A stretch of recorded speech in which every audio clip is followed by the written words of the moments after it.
people came into this country illegally from the outgoing administration's border policies. 8 million. Does anyone find that acceptable? I'm going to give you all a chance to answer that question shortly. The American people elected a new president in large part to secure the border and deport people who came illegally under their predecessor. So to my Democratic colleagues, how many illegal immigrants being deported by the new administration would you find objectionable? Mr. Melnick, I'll ask you, 1 million? I think 1 million would be a disaster. 2 million? Again, considering we're talking about law-abiding people who've been here for decades, I think that is enough that would have severe negative ramifications for the United States. 3 million? Same answer. 5 million? Same answer, even worse ramifications. Do you think it would be fair or moral to deport any illegal immigrants? Yes, I'm not a supporter of open borders, as I said before. Well, I'm kind of curious what your position was back during the Obama administration when that's exactly what he did. I'm not reading what Trump intends to do. I'm reading exactly what President Barack Obama did when he came into office and deported nearly 5 million people, or in excess of 3 million people. So at that time, were you involved politically or in this space at the time that Obama was here? How old were you back then? I was a graduate of law school and was working at the time. Were you opining on deportations at that time? I was not. Do you believe that President Obama made a grave, horrible, inhumane mistake by deporting those folks? Well, it wasn't 5 million people. That came in under the Bush administration? It wasn't 5 million people when we're looking at internalized deportations. It was over 3 million, so let's not split hairs. Actual numbers are closer to 1.5 internal ICE deportations. And but there you as said well, that it was depends on the immoral. portfolio. So you said President Obama was immoral and inappropriate to deport those million people. Is that what I heard you say? There were many people that were deported yes, under his question. administration that should not have been. Yes.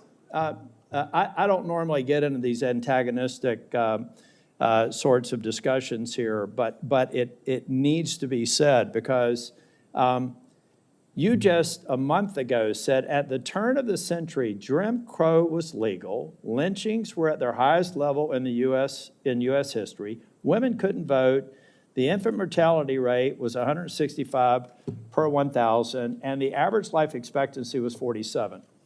And we also had quasi-open borders. That part wasn't bad.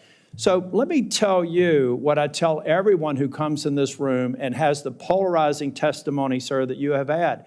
You're a part of the problem.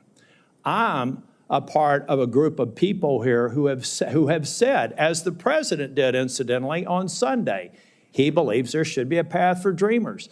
We're demonizing President Trump for something he may or may not do, but he has said to his Republican base he believes that there should be certainty for dreamers. He's also said that we have to have a secure border. And as long as the border is not secure, people like me who try to treat people who are in the state that they are here with respect and understanding some of the issues that Mr. Padilla brought up, you cause people to go into their corners and get nothing done. That is why Chair Durbin has not been able to fulfill the promise on Dreamers every single year he's tried for the last 20, because people like you make it impossible to have let me finish, and then I'll let you speak as long as the chair wants to, have a rational discussion about it. Because if we don't secure the border, I can't get a path to citizenship for the DACA population. If we don't secure the border, I can't get Democrats and Republicans to come together and give certainty to the dreamer population. Are there any dreamers in the room?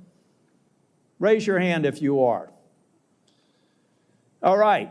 Well, this is a part of the problem, ladies and gentlemen. You have an incoming Republican president who just said as late as Sunday that he's prepared to give you certainty. But we have people here demonizing him for asking the reasonable question of, can't we all agree that we need to secure the border? So if you are sincerely, I don't know how you make your money. I don't care what your political motives are. But number one, I would really appreciate it to say, if you would go out on social media and say that the President Obama did a horrible disservice to those people he deported, and he's as wrong-minded as every other Republican who said we've got to secure the border, deport people, because you can't have one being okay and the other one not being okay. And if you don't come to the table and recognize in a world where, 100 years ago, it was probably safe to have a quasi-open border because the world order was changing and we emerged as a world leader. But today, we have terrorists that can fly from the Middle East, land in Mexico, and come across the border in less than 24 hours. We're not living in Ellis Island anymore. We've got a problem that can't be solved, and people like you are creating more obstacles to people like me who are willing to take hits from my own party to satisfy what people like Donald Trump want to get done. Thank you. May I respond? No.